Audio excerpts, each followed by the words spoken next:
Drifting mau dilegalkan, Pak. Mau dilegalkan beras Mereka minta di DPR, Pak. Saya nggak peduli sama pedagangnya.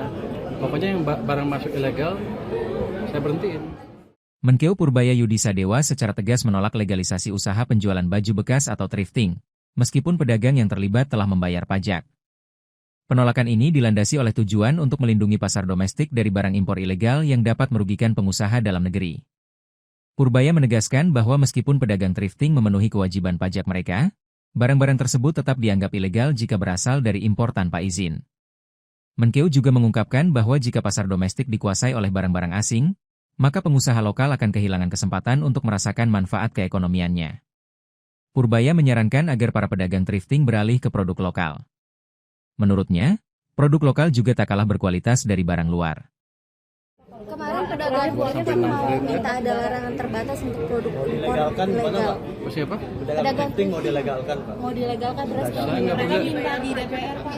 Saya nggak peduli sama pedagangnya. Pokoknya yang barang masuk ilegal, saya berhentiin. Saya nggak mungkin buka pasar untuk barang-barang ilegal kan. Tapi saya ulangi larangan terbatas persen itu gimana, Pak? Bukan hal saya bukannya mana ilegal saya tangkap. Itu kan, Pak, kalau Anda lihat cerita apa Al Capone zaman dulu, impor apa dari Kanada ke Amerika, alkohol kan. Apa alkoholnya beracun? Enggak, tapi karena melanggar undang-undang. Itu sama saya kerja seperti itu. tapi sebenarnya ada temuan membahayakan sih, Pak. Ini ada datanya nggak berapa besar dampaknya ke ekonomi makro gitu, Pak? Angkanya apa kerugiannya? Begini, saya kan selalu bilang, market kita kuat, besar. 90% dari domestic demand itu 90% dari ekonomi kita. Globalnya kacau balau yang 10% itulah 20%.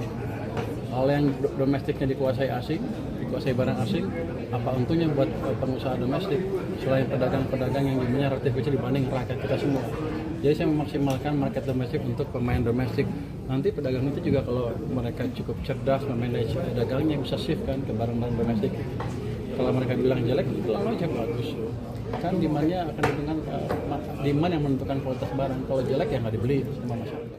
Download Tribun X sekarang, menghadirkan lokal menjadi Indonesia.